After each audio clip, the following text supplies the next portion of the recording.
అదే RTV app వార్తల్ని క్షణాల్లో చదివే అవకాశం ఉంటుంది. ఒక న్యూస్ పేపర్, ఒక టెలివిజన్ ఛానల్ మీ చేతుల్లో ఎప్పుడూ ఉంటాయి. Hi, welcome to global news. This is Sudha గంటి.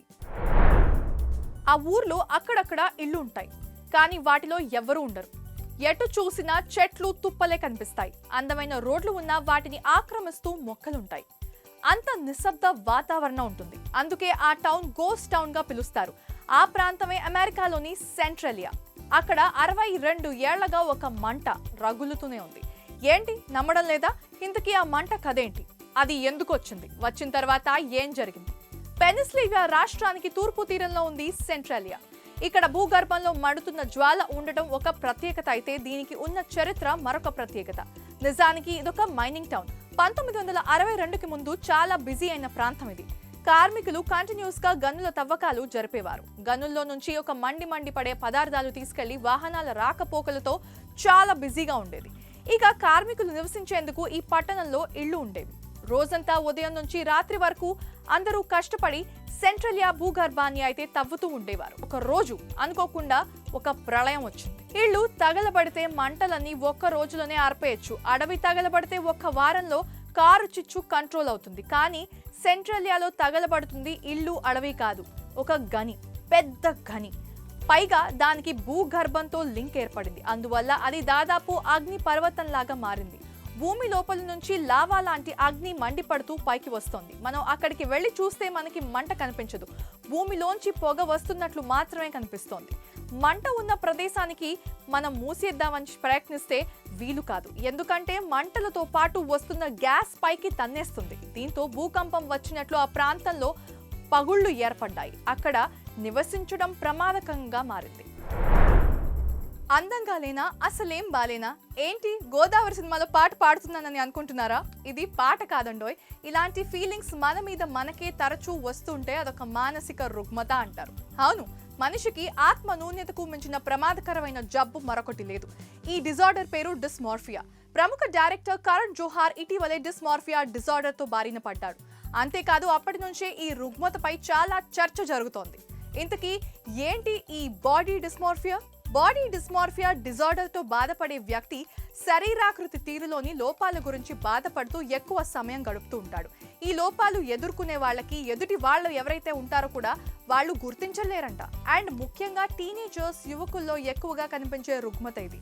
రూపాన్ని పదే పదే చూసుకుంటూ ఒత్తిడికి గురవ్వటం, హెయిర్ స్టైల్ తరచూ మార్చుకోవడం, తరచూ సెల్ఫీలు తీసుకోవడం, శరీరంలో కొన్ని ప్రాంతాలను దాచే యత్నం చేయడం అండ్ ఈ డిజార్డర్ కి ఉన్న కొన్ని లక్షణాలు అని చెప్పొచ్చు. ఇంకా మెదడు నిర్మాణం, రసాయనిక చర్యల్లో పాటుగా బాల్యంలో కొంచెం నిర్లక్ష్యం చూపించడం అనేది ఈ జబ్బుకి మనకి కారణం అని చెప్పొచ్చు.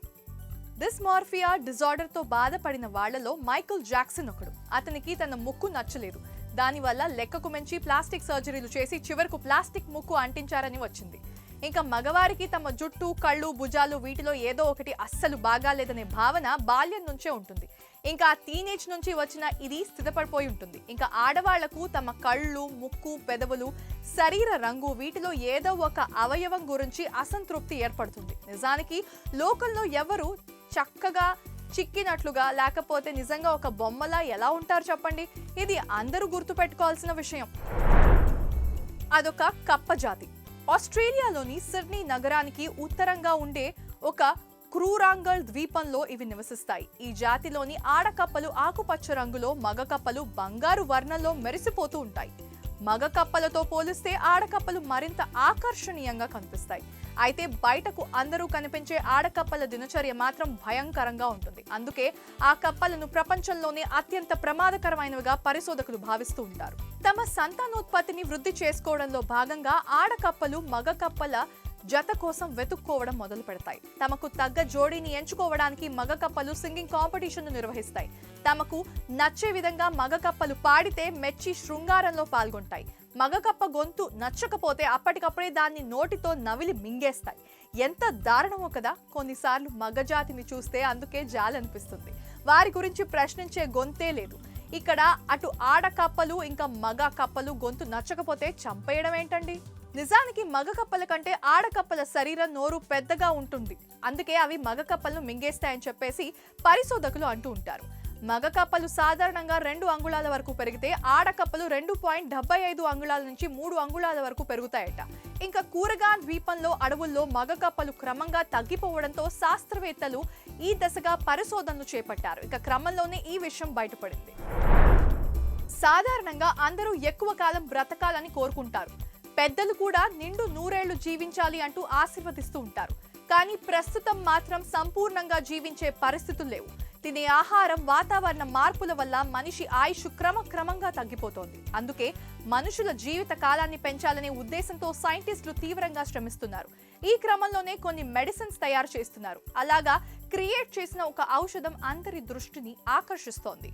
ఎలుకలపై జరిపిన ఈ ప్రయోగం విజయవంతం అవడంతో మనుషులపైన ఇంకా వాళ్ళ ఆయుష్ పై కూడా పెంచే ఒక మెడిసిన్ బయటకు వస్తుందని వినిపిస్తున్నాయి. లండన్లోని ఇంపీరియల్ కాలేజీకి చెందిన MRC laboratory of medical science, సింగపూర్లోని అలాగే డ్యూక్ మెడికల్ స్కూల్కి చెందిన పరిశోధకులు తయారు చేసిన ఒక ఔషధానికి సంబంధించిన వివరాలు నేచర్ జర్నల్లో ప్రచురితమైంది. అండ్ ఈ ప్రయోగ భాగంలో అయితే ఇంటర్ల్యూకిన్ 11 అనే ప్రోటీన్ పై ఫోకస్ పెట్టారు పరిశోధకులు. వయస్సు పెరిగే కొద్దీ శరీరంలోని దీని స్థాయి కూడా పెరుగుతుంది. ఇంకా వృద్ధాప్యానికి ఇదే ప్రధాన కారణమని పరిశోధకులు గుర్తించారు. ఈ క్రమంలోనే ఇంటర్ల్యూకిన్ 11 ఉత్పత్తిని అడ్డుకునేందుకు ఒక మెడిసిన్ ని డెవలప్ చేశారు. దీనికోసం 75 వారాల వయసున్న ఎలుకలపై ప్రయోగించారు. అండ్ ఇది దాదాపు మనుషులకు 55 ఏళ్ల వయసుతో సమానమట. అండ్ ఈ ఔషధాన్ని ప్రయోగించిన ఎలుకల జీవితకాలం 20 నుంచి 25% పెరిగినట్లు పరిశోధకులు గుర్తించారు. ఈ పరిశోధనలో ఎలుకల కండలు ఏవైతే ఉన్నాయో వాటి పనితీరు చాలా మెరుగైంది, వేగమైంది అట. ఎలుకలపై ఈ ప్రయోగం విజయవంతం కావడంతో ప్రస్తుతం మనుషులపై కూడా ప్రయోగిస్తున్నారు. ముందుగా ఊపిరితిత్తులపై ప్రయోగిస్తున్నారు. అండ్ అలాగే వాళ్ళకి ఈ ఔషధం ఇస్తున్నట్లు తెలుస్తోంది. అండ్ ఈ విధంగానే ప్రొఫెసర్ స్టూవర్ట్ అయితే చెప్పుకొచ్చారు, ఈ ఔషధం ఎలా పనిచేస్తుందో మనుషులపై ప్రయోగించిన తర్వాత చెప్తామని. బలం అంటే శారీరక దృఢత్వం ఒక్కటే కాదు, మానసిక బలం కూడా. ఎవరు సంకల్పంతో కాల పరిధుల్ని, అవధుల్ని అధిగమించగలరో వారే విజేతలు. ఇందుకు ప్రత్యక్ష ఉదాహరణ సుఖ్జీత్ సింగ్. పక్షవాతం బారిన పడినా ఇంకా తన మోకాళ్లు పనిచేయకపోయినా ముందడుగు వేసి తన కలను నిజం చేసుకున్నాడు. ఈ హాకీ ప్లేయర్ అయితే నిజంగా చాలా సంపన్నుడనే చెప్పాలి. అండ్ అలాగే చాలా ధైర్యవంతుడనే చెప్పాలి.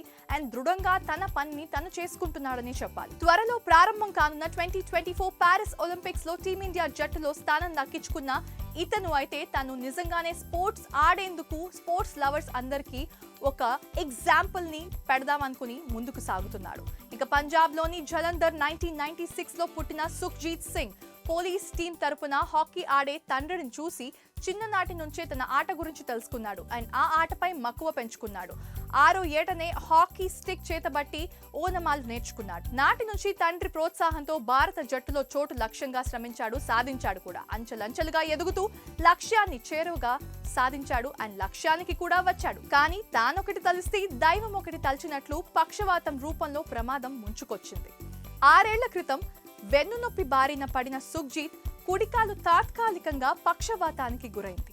దాంతో అతడి కలలుగానే మిగిలిపోయాయి. కుటుంబం భయపడింది. అయితే తండ్రి ప్రోత్సాహం, తన సంకల్ప బలం వల్లే సుఖ్జీత్ అసాధ్యాన్ని సుసాధ్యం చేశాడు. భారత జట్టు తరపున తను ఆడడానికి సిద్ధమయ్యాడు. ఇప్పటి వరకు 70 మ్యాచ్లు ఆడి 20 గోల్స్ అయితే స్కోర్ చేశాడు. గత ఏడాది ఆసియా క్రీడల్లో స్వర్ణం సాధించిన జట్టులోనూ సుఖ్జీత్ ఉన్నాడు. ఇక మైదానంలో అయితే పాదరసంలాగా కదులుతూ అద్భుతమైన గేమ్ అయితే ఆడాడు. అండ్ ఒలింపిక్స్ లో ఆడే టీమిండియా జట్టులో చోటు సంపాదించుకోవడం నిజంగా చాలా అదృష్టం అనే చెప్పొచ్చు. అండ్ ప్రతి ఒక్కరికి ఇది స్ఫూర్తిదాయకం అనే చెప్పాలి. Wishing him all the very best. Thank you so much for watching. This is Sudha గంటి సైనింగ్ ఆఫ్. మీరు చూస్తున్నారు RTV. మరిన్ని వీడియోస్ కోసం ఛానల్ ని సబ్స్క్రైబ్ చేయండి. లేటెస్ట్ అప్డేట్స్ కోసం వాట్సాప్ ఛానల్ ని ఫాలో చేయండి. అండ్ లింక్ డిస్క్రిప్షన్ లో ఉంది.